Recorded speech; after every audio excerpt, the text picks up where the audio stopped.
امیر المومنین امام علی علیہ السلام کی حضرت قمبر کو حلم اور ضبط نفس کی تلقین۔ ایک دن ایک شخص نے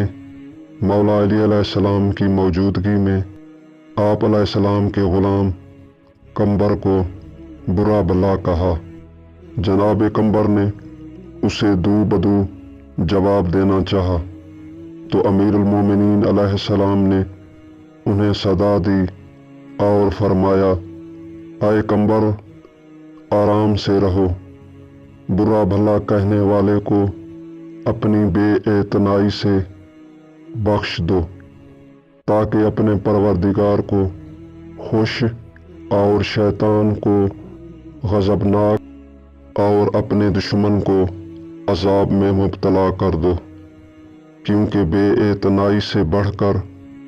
اس کے لیے کوئی عذاب نہیں۔ اس خدا کی قسم جس نے دانے کو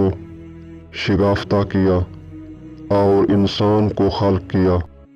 مومن اپنے پروردگار کو جس قدر حلم سے خوش کرتا ہے کسی اور چیز سے خوش نہیں کر سکتا، اور جتنا حلم و ضبط نفس سے شیطان کو غضبناک کرتا ہے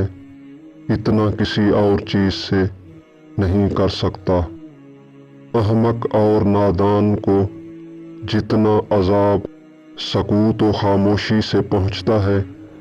اتنا کسی اور چیز سے نہیں پہنچتا۔